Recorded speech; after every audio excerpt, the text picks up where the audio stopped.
The pace of change and the demand to adjust and adapt are increasing. A new approach to the future of work is required, one that is multi-generational. Investing in a workforce inclusive of all expands prosperity for all. Businesses reap stronger financial returns, employee satisfaction grows, consumers access more life-changing products and services, in sync with their evolving needs. We know an age-diverse workforce is strong and more engaged. The research is clear.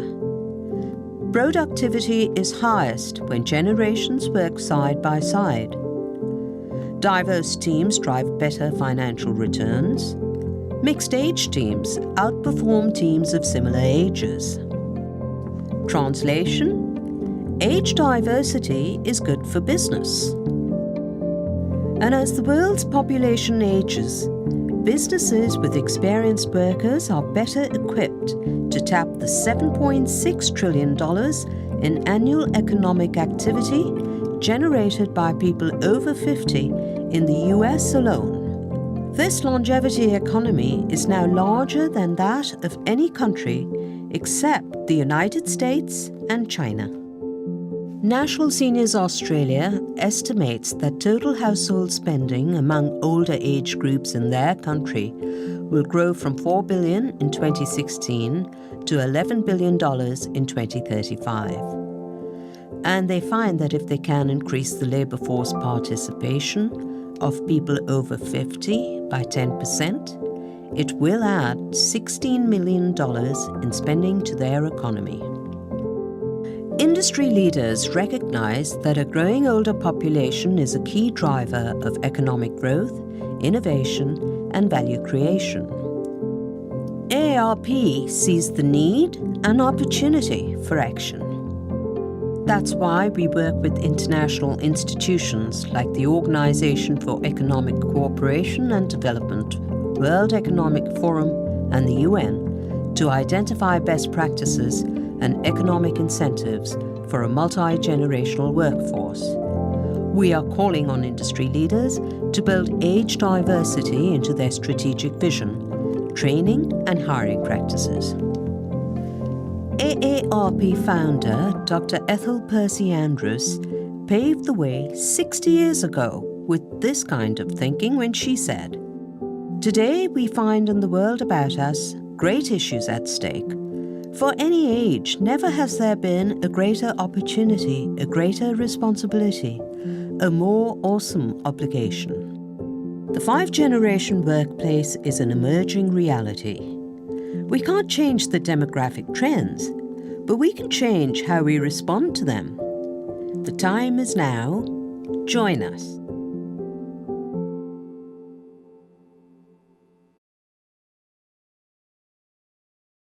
Please welcome Andre Belelieu, Head of Insurance and Asset Management at the World Economic Forum, and Jean Accius, Senior Vice President of Thought Leadership and International Affairs at AARP.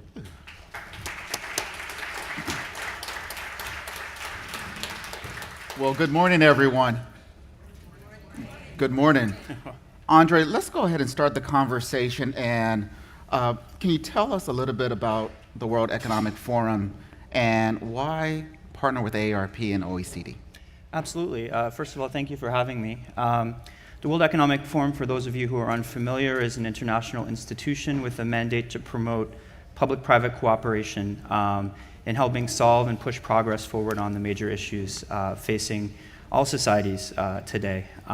We're headquartered in Geneva. You're probably familiar with our annual meeting that takes place in Davos, Switzerland every January.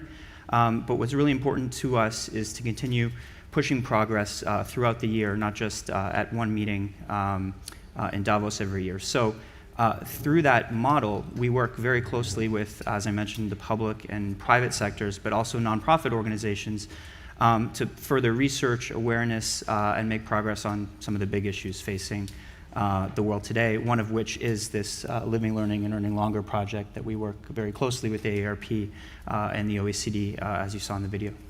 Right. So, as you mentioned, with the Living, Learning, Earning Longer initiative is a major collaboration between the World Economic Forum and OECD, and we're trying to do a couple of things. One is to spark awareness and conversation, particularly with private sector industry leaders, around fostering a multi-generational workforce. And my question for you, given the work that you're doing with the World Economic Forum and your conversations with leaders across both public and private industry, what are you hearing in terms of the conversation and discussion, particularly with these leaders, around adapting their workplaces to accommodate a multi-generational workforce? Yeah, absolutely. If I can just take a step back to start off, I think it's really important the context in which this initiative has been launched is one in which over the past century, the average lifespan of a human being has gone up 30 years. We see in countries today, Japan is the most prominent example, where already about 1/3 of the workforce is over 65, and you have a population over 70 that's bigger than the population that's under 10 years old. And the reason I mention Japan is not just to mention one example, but because research that we've seen shows that by 2052, 62 countries around the world are going to be in the same demographic position as Japan, which includes the United States, but also includes China. Aging is that one issue that impacts every human being on this planet. It doesn't matter where you live, what your religion or culture or geography is, aging is that one issue that impacts everything. And typically when we talk about aging, we talk a lot about the impact that it will have on healthcare systems, on our pension systems. You've probably seen in France the last week, there's been quite a bit of protest around reforms to the pension systems there. But we talk less about the impact it's going to have, and it's already having, on our workforces. When we typically talk about the future of work, that tends to focus very much on technology and how we reskill and upskill those who are very young or those transitioning perhaps in their 40s. But when you have 1/3 of your workforce that's going to be over the age of 65, that's a whole nother area I feel we should be doing more research on and that we should be talking more about, and that's where this initiative fits in. And certainly when you look at this issue, the narrative tends to be one of cost. It tends to be older people cost more, they have more to learn, they're out of touch, etc.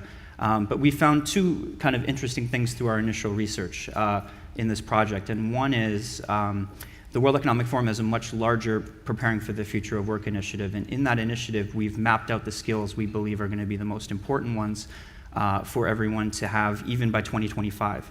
And what's interesting about those skills are they tend to be the skills that are not, you need to learn how to code or you need to be an expert on machine learning or AI. They're very much softer skills like analytical thinking, emotional intelligence, critical thinking, skills that tend to be ones you hone over time, over a career. And those obviously will be ones that a workforce over 65 will have a lot of lessons to impart and also have a much larger body of work, if you will, to draw on there. So if you can combine those skills with the skills that younger workers bring, because it's not an either or, multi-generationals for everyone, this will be critically important as we move to a world where 5 generations are working side by side for the first time in human history. So I really appreciate you saying this. The Census Bureau came out with some very startling statistics several weeks ago, particularly in the US, where they indicated that in the next couple of years that the number of people over the age of 65 will exceed the number of children under the age of 18 for the first time in US history. And this will have significant implications.